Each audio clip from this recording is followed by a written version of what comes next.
Got Your Eers On is brought to you by Tactical Legion 9.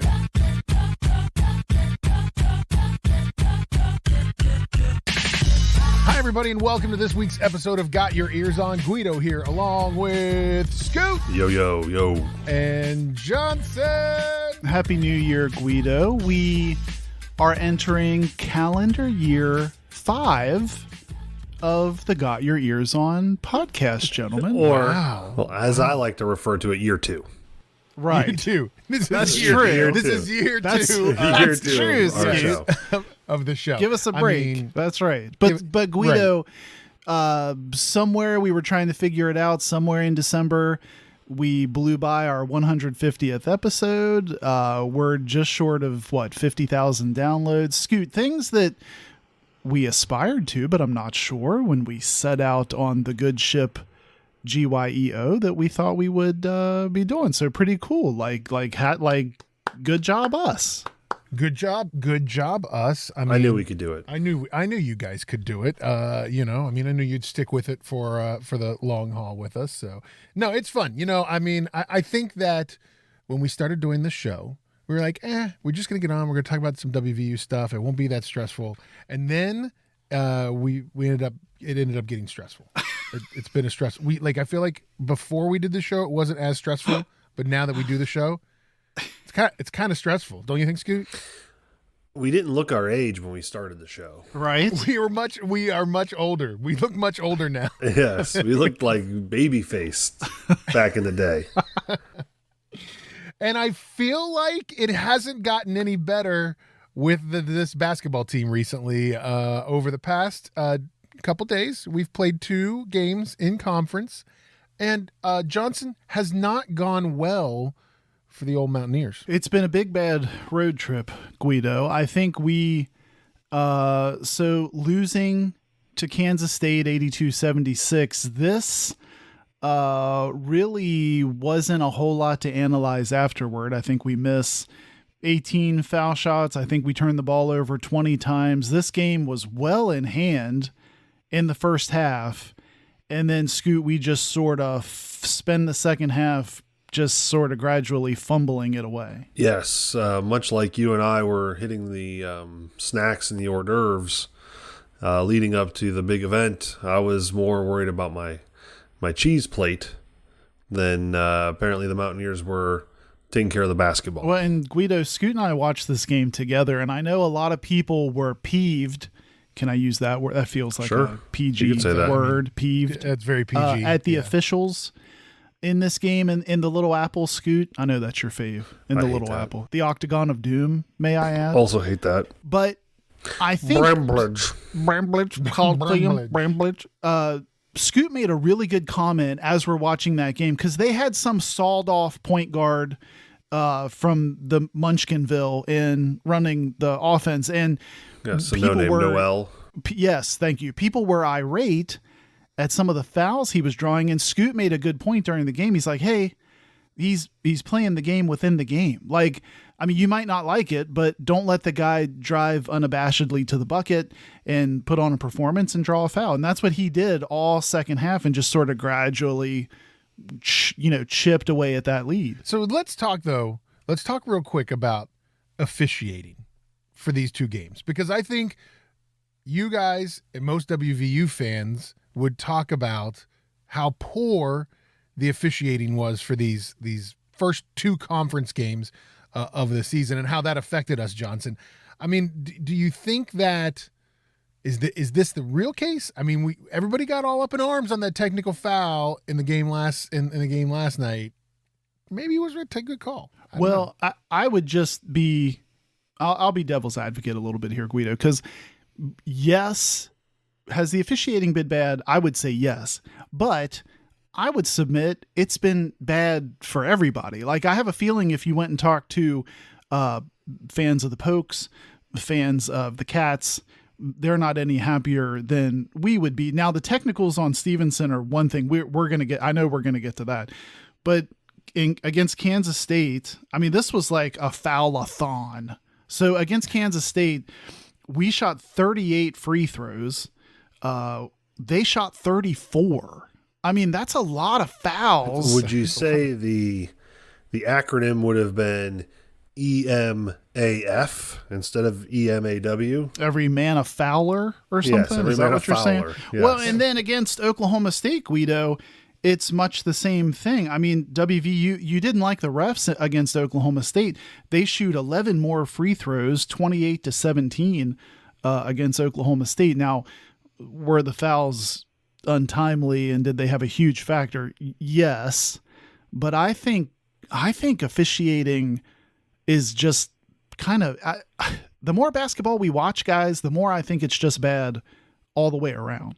Well, can I submit that I believe a lot of our issue is some of the past I don't want to say interactions, because I don't know if it's so much the interactions or the anticipation and the expectation of a Bob Huggins coached team. I think we have a lot of officials. And how that works against him, you mean? Right. And I think we have a lot of officials that, well, Bob coaches them hard. He coaches them to play aggressive, and he coaches them to. And so because of that, I think we don't get the benefit of the doubt. We typically get he was probably out of control or he was super aggressive. And I think we get called for some fouls that we probably wouldn't get called for.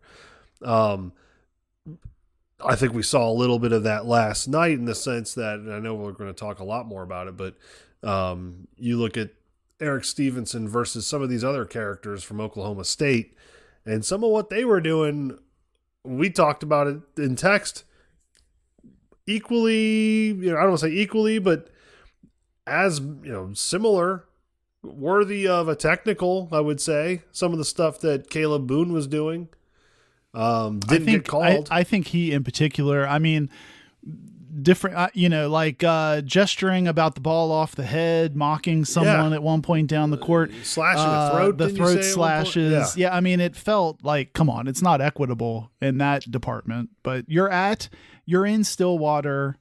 I think that's part of it. I also think the 432 fans swayed the officials. Yes. Historic Gallagher Iba. I've been calling it Idris Elba. Idris Elba. The Idris Elba Arena. I think too this technical. Do you just want to dig into that, Guido? Because that's I think because I feel like the story of the two games, or the story of the first weekend of conference play, is really surrounding one player, really, at the end of the day, and it's surrounding this technical foul. It's surrounding Stevenson and what appears to be, if you listen or you read or you are on the Twitter, is now a problem with the team. I mean, is that fair to say? Yeah, and Huggs was Scoot furious, I would say, after this game. I mean, he wasn't happy after Kansas State. He had a quote after Kansas State. They were asking him about the trip into Stillwater. He said we probably don't deserve to get on the plane and fly to Stillwater, is what he was saying. Guido, to answer your question, I think these fouls with Stevenson have been boom, third, fourth fouls that either then make him go sit for large chunks of the game. It totally took the mojo out of the Kansas State game. In this game, boom, then he gets a ticky-tack fifth on a drive to the bucket that, I think block charge calls are now like, you might as well just roll the dice and, whatever it comes up, that's the way officials call it. I think it's so weird. I think he was too aggressive, to be honest with you. You've got four. When you've just got four, teed up. Yeah, right, well, right. You can't afford to go to the basket like that. Let's talk about the foul problem, and then we'll talk about the technical. Let's talk about the fact that, now he's played 2 conference games, and we've been talking about it. We talk about it with Emmett Matthews, right? We want intense. We want Emmett out there fighting. We want the aggressiveness. And Stevenson has that. But Stevenson's also our best shooter right now.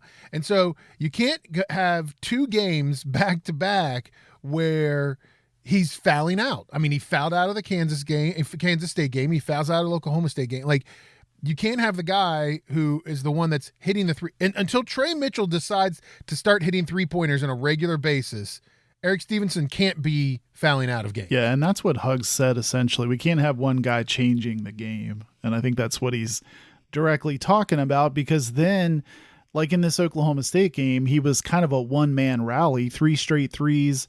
WVU goes up 2.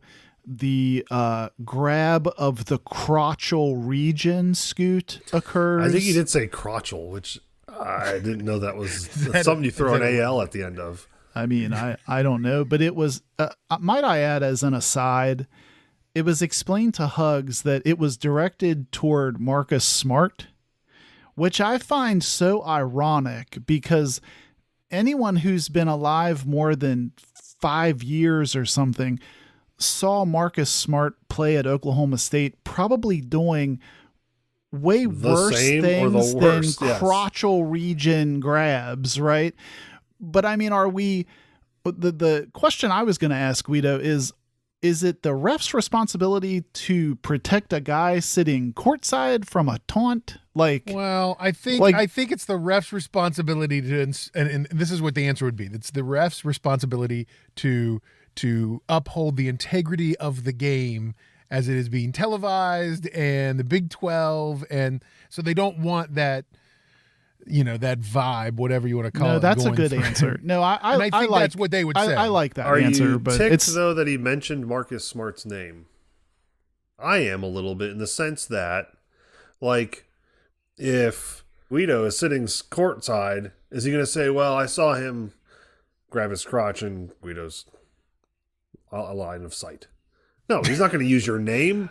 But I don't think that. But I don't think it mattered. Like, I think you don't think the celebrity of Marcus Smart was anything on the officials? that's kind of why I bring it up, though. I mean, I bet you the officials didn't even know Marcus Smart was there probably at that point. Guarantee Maybe you they did. Come on, they knew. Listen, here's what I think West Virginia fans are thinking. I think for all fans. tell us what the people are thinking, Tell us what the Scoot. people are thinking, Scoot. Yes, we need to hear. Erik Stevenson is so polarizing. You either love him or you hate him. I think very few people hate him. I think that, and I'm going to say this, like, at times he embodies a lot of what West Virginia fans want to root for, really liking a player.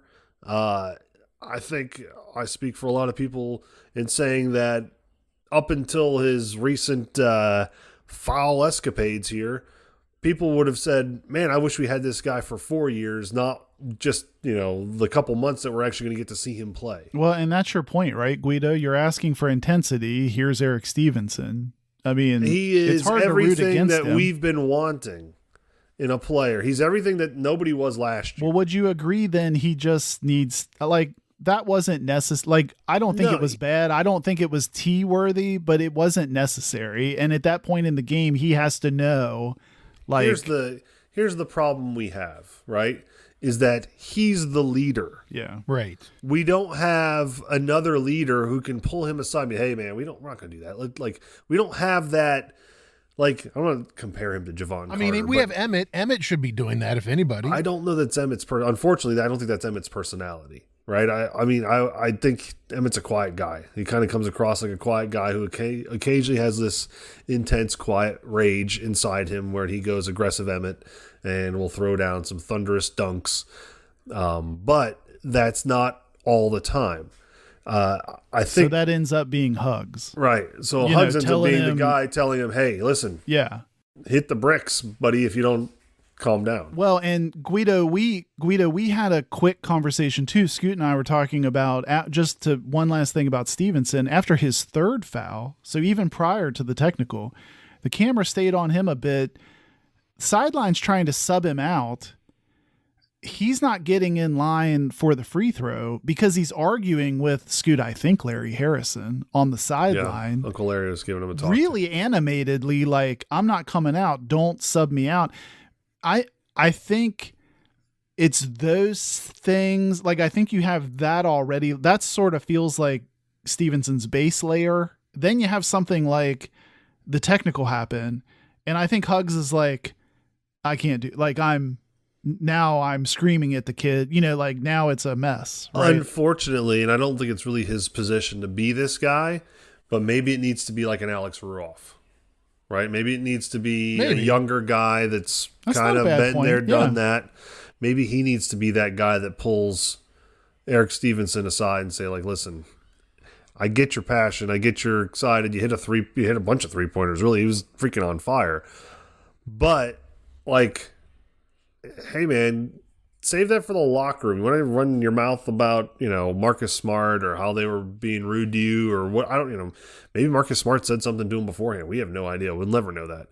But, you know, maybe that's something you pull him aside and be like, listen, we need you. You can't be doing this. So, but here's, and this is where it's I guess it's a little frustrating from the sense of, like, you know, we've now gone into the post-game Huggins that was similar to the post-game Huggins of last year. It's that time of year again, isn't it, Guido? It's that time of year where he's like going to these post-games and he is like singling out guys again. I mean, he did it last year multiple times. JB got it a lot. You know, he's singling out these guys again. And then last year didn't correct the issue. I think that Huggins has this tactic of, okay, I'm going to spend my whole time talking to Tony and talk about how I've been yelling at Stevenson in practice and he needs to grow up and he can't be the guy changing the game and all of this and that. And then it doesn't resonate with this generation of players. Well, it may have resonated 20 years ago, but it doesn't resonate with this generation. It's early though, isn't it, Scoot? Can we give this a it's like an El Nino. Like, right. It's early in the season for this, isn't it? La Nina? I don't remember how that goes. But like when you have this, like Guido, he's saying stuff, saying Hugs is candid is like water is wet, right? But he says after this game, he basically cost us the game. Like, to me, even for Hugs. He said that. That's right. Like, wham, that's like a boom body shot. And then Scoot, he's already into like, if they don't want to be working on their craft, there won't be Mountaineers. Like with Stevenson, he's already saying like next time he won't be a Mount. Like, I think that's what Guido's saying. Like, we're already into that time of the year. Well, and now it'll be interesting to see, guys, is like, do these comments and this, you know, fouling out of these 2 games, does this change his playing time coming into the next 2 games against Kansas and Baylor? Well, I don't think we can afford to, because if I'm being, again, the voice of the people, the voice of the people, the big issue isn't so much Erik Stevenson. It's not the fact that he's fouled and gotten fouled out. It's not even the fact that the Mountaineers have fouled and done a ton of fouling. I don't think. For me, one of the biggest issues we're going to have in the conference and in whatever postseason we get into, hopefully it's the NCAA tournament, is we are struggling mightily to cement a inside presence, whether it be Jimmy Bell or Mo Wagi. And now apparently Pat Sumnick is going to be the third guy because James Okonkwo is not even seeing minutes anymore. That's an issue because there's a stretch of the game last night where, you know, in the second half, 5 minutes to go, it's Pat Sumnick is the big man. Well, and this is a guy that's got a total of like 12 minutes all season. Right, and he almost felt like he triggered the run at one point. Like, it was weird. He felt okay to me because I was like, all right, I guess maybe this is something. It was one of those deals where you think back to yourself, well, crap, what would we have looked like if we had been playing him more? Like, because I thought he did okay, but he's not going to be able to go up against 7-footers and that kind of thing. I don't think with any super, you know, confidence. I just think that's an issue. I love Jimmy Bell, but I don't know if it's a stamina thing. He seems to lack a little bit of touch around the rim. He gets the ball there, but he doesn't have the finish to go with it. And then Mo seems to be a little bit he seems to attract a lot of fouls. Well, and I think it's not, for me, it's the scoring. So it's the latter thing you said, because in these 2 games, I know it didn't feel like it, but WVU was out rebounding. Against K-State, it was laughable. I think they got 50 rebounds against Kansas State. That's what makes that game so painful. To me, Scoot, the frustration right now is they don't score in the paint. You're right. Close to the hoop, they don't finish. And then, as much as I love Big Tunka, he then struggles to convert free throws when he goes to the line. I don't think it's now I thought against Oklahoma State he shot better from the line, but some of this epidemic of free throw shooting I think is around the bigs. Yeah, and I think some of the issues, and I think he's done a tremendous job. Let me say this from the get-go. Like, he has done a better job. I was looking at pictures today on Instagram. From him last year to this year, he's like transformed himself. He's lost 70 or 80 pounds. Sure. He doesn't even look like the same guy. Sure. No, you're right. And I think, Scoot, what do we do though? Because you and I said, I think even last show before Christmas, I remember myself saying, I don't even care if Jimmy Bell scores. Well, and now I'm like, Jimmy Bell doesn't score around the rim. So I can't really say that. I guess what I'm saying is, well, I love the rebounding, but if you've got bunnies, like, look how big you are, man, just dunk it or something. Like, I don't know. Yeah. Just, we can't rely on just the outside shooting to help carry us. Right. Or the jump shots. It doesn't even have to be a 3-pointer. We can't rely on 15-foot jump shots. We need to get some of those dunks and feed the ball inside, because ultimately it makes the outside guys more open anyway if they become a threat. Right now they're not really a threat. You put a little bit of a body on them and they're flopping the ball all over the place. Well, and I think talking about the guard play and like going back to it, it's and I want to love the guy, but Kedrian Johnson again, he was for both. He hit one field goal in the last two games. Like, he was 1 for 10 against Kansas State, and he was 0 for 8 against Oklahoma State. He's not it's a just scorer. He's a defensive player. He's not. And Guido, I think you would agree, like, really out of control at certain points of this game. Like, I think there was one turnover in particular. He just sort of grabbed the ball like a halfback and just tried to run through 2 or 3 people. I'm like, what are you doing, man? You're you need to be the calming force. I think too, to go along with that, speaking of 3-point shooting, it has super cooled off against Oklahoma State. You guys, we're talking about Erik Stevenson hits 3 straight threes before that whole debacle with the technical. We finished 5 of 18 from 3. I mean, that's crazy.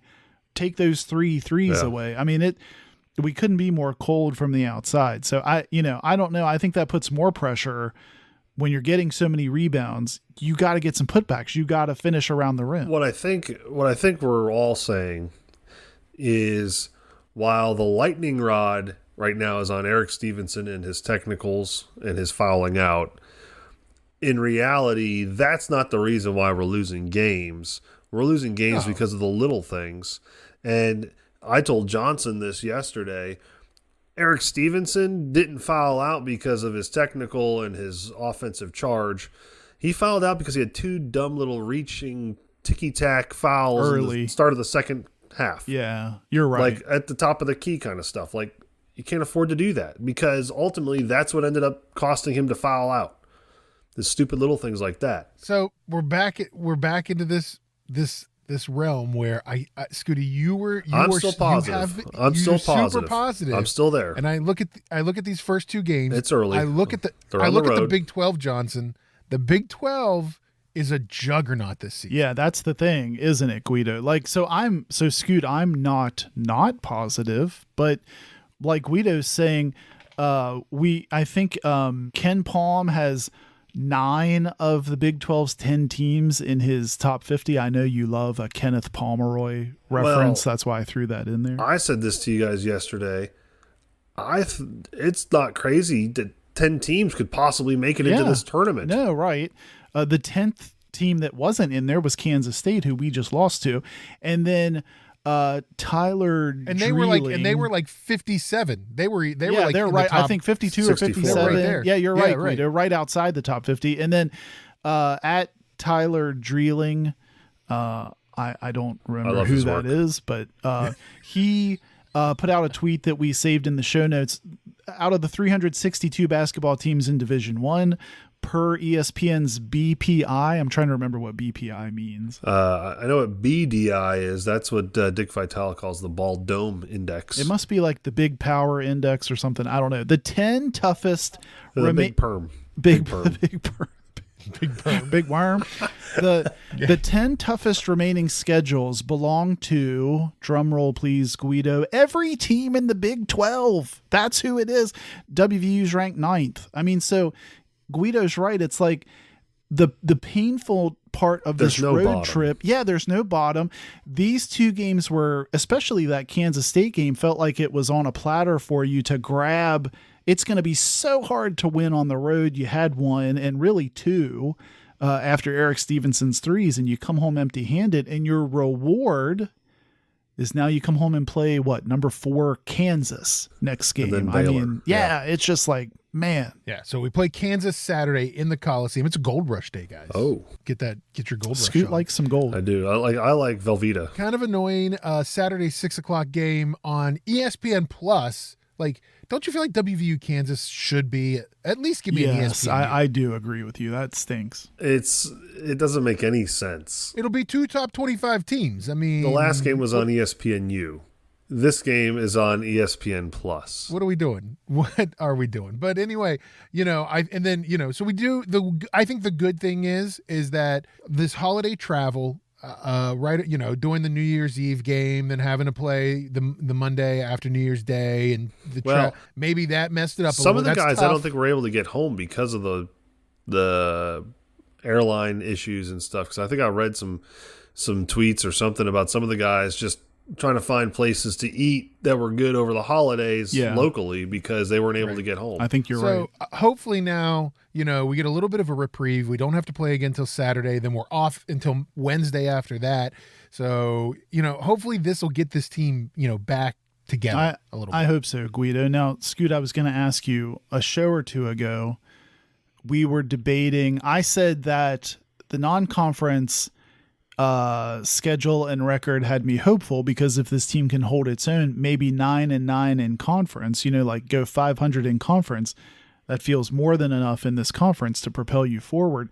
At the time, you sort of like pow, like you doubled down on me, like bam, and you said no. I'm going to give you the Dwight Wallace. You were like 12 I'm wins. giving you the Dwight Wallace. Okay. We still have a chance to win 12 games. Well, that's what I wanted to know. Do you still feel that? I'll hold strong. Guido, what are you? So I'm still clinging to my let's just go 500. Guido is doom and gloom. Guido is like, he is like to trust the climb. Guido is to the basketball program.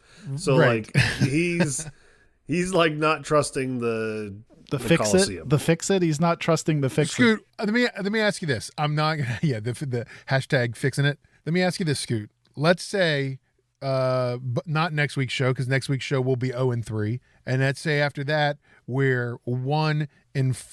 Are you still feeling the same in the next 2 weeks?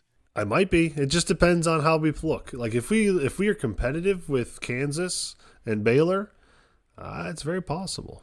I'm still on board. Listen, I look at this schedule. I look at these teams. I like this team way better than I did last year. Yeah, I do too. I don't disagree with you. me I either. do too. Right. I mean, this year's team got ranked. Let's just Last go there, year's team felt like hot garbage. This one, it feels like, I mean, maybe it's recyclables. I don't know, but it's not hot garbage just yet. So it is a lot of recycling. There's some recyclables. We're going to call them the recyclables. Oh. I think that, that's where I'm at. Like you're going to rinse those out. You're not just going to toss them into garbage, right? You tend to take care of your recyclables a little bit nicer than you do your Well, garbage. I think there's way more substance to this team. I think they're tough. I think they'll, like, Scoot, I can see them getting angry and putting in a good performance just because they get angry, where I wouldn't have expected that out of last year's team. I think you're going to see a humble Erik Stevenson, and hopefully he uses some of these. Because, I mean, listen, this is not to be, it's the end of the road for him, right? If things don't go well for him here, he's going to go somewhere overseas probably and play. So you think that plays a part here, and maybe I think so. I think that like he kind of needs Huggins and I'm going to say this, Alex Ruoff to kind of put in a good word, be a good person to vouch for them, vouch for him specifically. So I think that Erik Stevenson's going to, because what's funny, he is kind of like he can be a lot like Alex Ruoff. Yeah, at times. I think so too. As a player, well, like he can be. I think he's way too good to like. It would be such a shame if this spiraled to where he did end up leaving the team. Don't you? I mean, that would be shame of it. Well, that would change my prediction then. If he goes, then like, because not to say that we're swimming without him, but unless Trey Mitchell and Emmett start to like assert themselves dominantly, we're kind of swimming without Erik Stevenson. I mean, but do you think after Huggins' comments, like, do you think that's on the table? That he's Do you gone, really or think that that's something that could happen? That he would leave, or he'd get kicked off? I don't think so. I think he's smart enough to know that he needs this.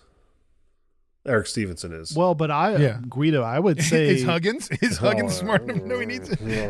Huggins ain't going to keep. Well, but Guido, I would say, yeah, it's on the table. Like, if he comes, like, so, I don't know what our next road game is. Probably like the Wagon Wheel or something, Scoot. Like, if you're in, it is Oklahoma. So if you're in, if you're in Oklahoma and you grab a crotchal region, like, I think maybe you're not. Would you say Huggins will be like Kenny Rogers? Know when to hold them. Know when to fold. Know him? when to fold them. No, to fold. Are you talking about the crotchal region specifically? I'm not. What are you doing, Scoot? Guido's trying to run a family podcast. No, I'm talking about with the player personnel. I'm talking with the player personnel. Okay. 4 of the next 5 games are at home. We do travel on the 14th to Norman to play Oklahoma, the Lloyd Noble Center. Oh, right, the Lloyd Noble Center. I just, that's my concern with this team right now is I'm very nervous about the fact that we're already in these post-game press conferences calling guys out. Give it time, Guido. Give it Guido, time. we're all here. We're all going to get through this together, Guido. We're all going to get through it together. All right, Goose Fraba. Serenity now. It sounds like, guys, by the way, speaking of Big 12 basketball, Chris Beard, maybe not in trouble, not in trouble, Johnson. So his fiance comes out and says, "Oh no, it wasn't a thing. It was nothing." Yeah, it was kind of like, so his fiance releases a statement, sort of like, if you were to paraphrase it, Scoot, you would say, "Nothing to see here, move along." Like she said, it was never her intent to have him arrested or prosecuted, and he did not strangle me. I liken that to, oh crap, my potential wealthy husband is going to not be potentially wealthy anymore. I might want to keep this going. Well, I mean, it's an ugly situation. Like, I would have just rather we not be reading about any of this, but it does seem to be like, oh crap. Well, how is this all of a sudden nothing? Right. Like, it doesn't become nothing unless right. it was something. Right. It had to be something. And you can't all of a sudden decide, oh crap, I didn't realize they were going to actually charge him. Like, so then you decide to backpedal because you had to have pressed charges from the get-go in order for him to be arrested. I mean, right? Right. Like, so Guido, he remains suspended, right? I mean, they haven't really done anything since the indefinite suspension, if I remember correctly. Yeah, the only thing that has come out is that Tony, I'm not even trying to say his last name, Polensky, who is a sports guy on a TV channel down in Austin. You're going to talk about brake pads, aren't you, Scoot? I can already see it. Well, what I'd like to do, one show, can we look at like a professional basketball team from Lithuania and have Guido just read the roster? Like, all show long, we just pick out like a league in Lithuania or Croatia what team is or John something. Flowers on right now? And we will just have him go through the Maccabi Tel Aviv roster and just have him try to pronounce names. Well, I thought you were going to, wasn't it Ed Zielinski was in Tommy Ray Boy? Zielinski. Ray Zielinski. I thought you were going to talk about brake pads. American parts for the American people. Anyway, listen, I'm going to make you do it too, though. If I have to do it, you have to do it, Scoot. I can't wait until there's what we need is a good women's basketball story. What we need to do is avoid the Korean baseball league because we had some situations there. We did Korean baseball. Go back and listen to that episode. Yes. All right, so let's turn this and talk a little football, guys. Yeah, let's talk. So let's get away from that and talk about some fun stuff. Go from the recyclables to the to the landfill, to the dumpster fire, right? I don't even know where to start. So WVU still has not officially hired an offensive coordinator, correct? Does Well, everybody listen. Hey, is there an official anything yet, Scoot? Listen. Scooter, I'm gonna tell you right got now. a little bit of the Tony Danza. I want you to do this as Tony Danza. Hey, Angela. Ooh, Mona. Anyway, Jonathan. Listen, I want WVU Twitter to listen carefully. Yes. Okay. Okay. You have our attention. Please, WVU Twitter, stop tweeting ridiculous scenarios that'll never happen. Well, I think we need to bring in Ed Orgeron as these types of things are never happening. Scoot, I've seen Pat White, Rich Rodriguez, Switzer, Ryan Switzer. yeah, Ryan Switzer, Clint Trickett Yes, didn't happen, right. But I think let's stop and Jeff talk about Mullen. Clint Trickett. I'm hearing all these ridiculous names. It's not happening. No, Clint Was Trickett the never job coming. offered to Clint Trickett though? I'm Was going the to guess. job I'm going to guess probably no.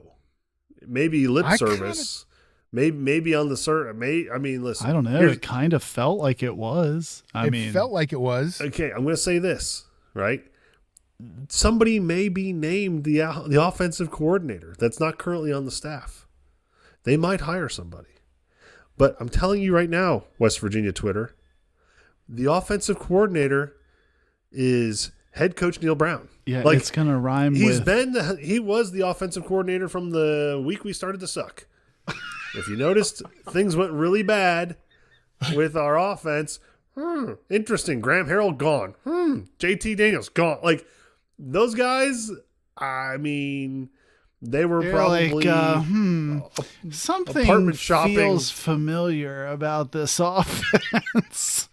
There is not going to be another Can we, offensive Guido, coordinator. before we move on though, Scoot and I came up with a couple.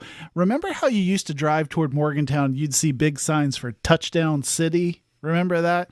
Scoot and I do were remember that. throwing around some. I said, welcome to Morgan Screen. Yes. Scoot did the best though, because he felt like, can I say it, Scoot, or do you want to say Sure. it? You Go ahead, say it. felt like Ren Baker, in a nod to North Texas, was bringing the mean screen. Yeah, the mean screen. screen. The mean screen was coming back. I even wanted Monongaskreenya County. Neil Brown is going to be the offensive coordinator.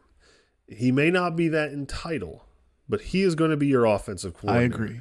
They could elevate Chad Scott. It's not changing. It's still Neil Brown. And I think because he feels he's got experience, having been at Texas Tech, having been at Troy, calling the offenses there, called the offenses here for the first couple of years. Right. In a way, I think he thinks, and I don't really know what he thinks, but I'm going to speculate that he thinks if I'm going out the way I want to go out, and that's with me making up the decisions here. And that's through a tunnel screen. And that's, yeah. And I'm also going to say this, West Virginia Twitter. Listen to me, West Virginia Twitter. We're putting them on notice this episode. Well, I'm tired of it. Listen, there's no quarterback competition. There is none. They're going to tell you there is. Neil Brown's telling you there is. There isn't. It's Nico. Yeah. Garrett Green is not going to be your starter. Neil Brown has done everything to not let Garrett Green be your starter. What in our history together why do leads you think to that this is a believe- true competition? Why do you think that this poor kid, who's an Elite 11 quarterback, who's not allowed to throw the ball when he does get to play, is going to get an opportunity to be the starting quarterback? We don't let him throw now. And he got to play a little bit. So why do we think that he's going to have a legitimate? I'm hitting my microphone. I'm so fired up about it. He's not going to get a chance. You're very Mick It's Jagger. Nico. There are a lot of pointing your fingers right now. My fingers. But Guido, are you asking because you think someone interesting will be named the offensive No, coordinator? I don't. I'm still holding to my, it'll be February 7th because that seems like a very boring day. Sorry for any of you listeners that are born on February 7th. But February 7th, they will name, Chad Scott. They will name somebody that is already on the staff as the offensive coordinator, especially if that person's coached with him for the last, 25 Right. years since, preschool. And that will be Scoot's not wrong. Scoot's not yeah, wrong. I agree, Scoot. I agree with you too. I think Graham Harrell was brought in by Shane Lyons. Shane probably was like, listen, we're catching a lot of heat here. We need to make some kind of changes. Put a little pressure off of me, put a little pressure off of you. Let's bring this guy in. That way, if things don't go well, it's not necessarily you that we need to move on from. We can move on from him. He's got a bit of a pedigree. He's got a little bit of a repertoire. He might be able to bring this other kid in. We can get a quarterback in here. And I think come Texas Tech time, Neil was like, ain't doing it. Not going to do it. Doesn't work. That dog ain't going to hunt. So he decides he's going to take over. Graham Harrell, I don't even know if he was essentially the baby dog, is what you're saying, of offensive. Yes, he was the baby dog. He was the baby dog of Graham Harrell is the baby dog, as Neil Brown is to Jim Justice. He ain't going to hunt. That dog ain't going to hunt. That dog ain't going to hunt. And on top of everything else, recruiting, not so great this year. I think last I checked, guys, after the winter signings, right before the holidays, WVU was something like 6th or 7th in the Big 12 in recruiting. Let's talk about all those transfers in, Guido. Yes. Oh, I can name one. The kid from LSU. Yeah, Johnson. we tight end? just picked up Scoot. He's can we interest you in a tight end, Cole Taylor from LSU? Yes. Can we interest you in that? You can, because we often throw to the tight end, right? Noted tight end using offense, WVU. Yes. And then we got two guys from Kent State. Right. And I think the only reason why I remember one guy's name is because of the alliteration in Montre Miller. Okay. Well, I put a note here in the show notes, though, Scoot. I think we're up to I want to say 14, maybe 16, Guido, out. Linnell Carr yesterday or today, I think it may have been today, decided he was putting his name into the transfer portal. Defensive lineman Linnell Carr. Well, this tweet from On3 Sports had a list of most transfer outs during the 2023 portal cycle. Texas A&M, gentlemen, 27 transfer outs. Wow. Florida 22. The list goes on. There's 1, 2, 3. There's 4 teams on here with 16. I have to think WVU is the net. Had they gone down the list 2 or 3 more, you would have seen WVU. I don't know, but so I guess I bring that up partly to say there's other people with similar to worse problems, so just relax a bit. But at the same time, what this lacks, I think, what this list lacks is what's the imports. Yeah. Right. That's fine. There might be 27 going out. There could be 22 decent coming in. Right. That's the context of of this list. So yes, I agree. We've got 3 that I've heard of. Right. 3. 2 guys from Kent State who were probably a package deal. And then tight end. It's bad math. The tight end, you got to be like, what? He's got to be like, well, who's going to throw me the ball?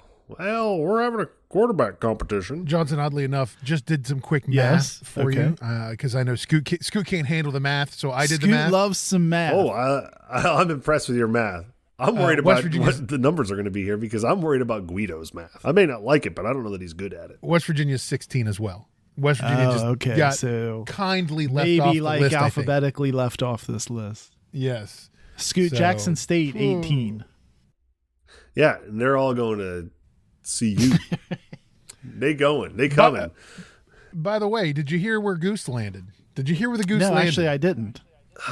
Where did he get loose? Can't remember. The Goose, not going back to Alabama. He's going to Arkansas State. Arkansas State. Yes, Arkansas I did see State. that. Okay. Which the Red Wolves. Listen, for a guy that was 4th on the depth chart unnecessarily at times, that's not a bad landing. No. I mean, I don't know where he's going to fit in their pecking order, but I mean, would you rather go to Rice or Arkansas State? Yeah, it's like or Western Kentucky and Troy after being a prolific passer. Right. That'll never not be. You didn't even make the Western Kentucky team. That will never not be funny to me. Refer the prolific part of that, but anyway. Yes, I don't know. Prolific passer Jarrett Scooty, Dagey. in good news, you'll be able to enjoy Taj Alston next year because you're going to be a huge Colorado Buffaloes right. fan next year. That's right. Yeah. Listen, I'll also say this to WVU Twitter. I'm going to tell you this right now. There's more finger pointing, Guido. Yes, I'm going to tell you this right now. I don't want to hear how abrasive, how self-centered Deion Sanders, Coach Prime is. Because I'm telling you right now, WVU, had we made a bold decision, we could have had a guy like Deion Sanders in Morgantown. As I think WVU's profile fits kind of what Deion's looking for. Underdog. Find a underdog school with a little bit of a tradition. A little bit of like a long shot, build it up. Financially better, better obviously facilities and all that. Because if you look at Colorado's facilities, they're very similar to WVU's, really. So, that could have been us. He could have had him on the East Coast. He could have been tapping back into Florida. Could have been great. We've got what we've got. I don't disagree. Should say, though, talking about WVU football, congratulations to Dante Stills going to the East West Shrine Bowl. So that's good for him. A little bit more, on the stage for the NFL draft, kind of stuff. That game is February 2nd. That's a Thursday, Scooty. Also invited to the Combine. Yeah. Dante was. Invited, and Bryce Ford Wheaton also invited to the Combine. So those are all good things. Happy belated birthday to Don Nealon, 87 years young, still kicking around. Still, I hear he might be the next offensive coordinator. He might be. Maybe it would work out. It's got to be more exciting if he was the offensive coordinator, right? Well, look, he'd have a stable of running backs. That was always Don Nealon's thing. He loved. I think I told you guys over text the other day, I can remember the days, perhaps Guido, you remember as well, someone used to sit in the stadium with the Don Nealon up the middle-o-meter, and they would increment that every time they'd run it up the middle. I feel like, Scoot, that same person could kind of come back to this generation with the Neil Brown screenometer. Screenometer? I like screenometer. And then just increment it with each screen that gets thrown. Yes. Like a flip chart. Yes. You can almost do like how for a baseball stadium for a pitcher, when they get the strikeout, they throw a K up. We're going to throw a screen door up. And it'll just be screen door after screen door after screen door. Just pictures of screen doors. Wrapped around the lower bowl of the stadium. Forget the Battleship Gray. We don't need to worry about Battleship Gray because we're going to be lining the bowels of the stadium with screen doors. I think we need to we'll set you up with one of those fake Twitter accounts that all the WVU, you see all the fake Bob Huggins and the Neil Browns. We'll set you up with just the screen door, WVU screen. I think maybe what we should WVU do, screen, and then every time they throw a screen pass, you just put up a picture of a screen door. And just like when you go to a Steelers game, if they pass the ball to Pat Fryermuth, the whole stadium yells "Muth," just like they used to yell Heath. I think the whole stadium needs to yell "Screen." Every time we pass screen. Every time there's a screen pass. I think we get that going. Well, we should probably wrap it up. This has been a show. WVU plays basketball this week, Saturday. The Jayhawks come to Morgantown to play in the Coliseum, 6 p.m. tip-off on ESPN+. So check that out. Also, don't forget, check us out. You can find us online. Look for us on Instagram and Twitter at Got Your Ears. You can also check out our website, gotyourearson.com. Johnson, it's the hub of everything. It is. We'll post this show with all the show notes, links to stuff we've talked about, so you can check it out if you'd like. We'll also have the link to the latest show right there on the page via the TuneIn link. And don't forget, you can always click through to the GYEO merch store and check out the Got Your Ears On merch. Check it all out. Yeah, definitely. Check it out. GotYourEarsOn.com. And so we'll be back next week with another show. We'll be kind of talking about the game against Kansas. We'll be previewing the Baylor game, which I think will have a lot of Jalen Bridges. That's going to be interesting, isn't it? Intriguing. It's going to be interesting. So you definitely want to check that out. So we'll be back, guys. Thanks for listening. You've been listening to Got Your Ears On.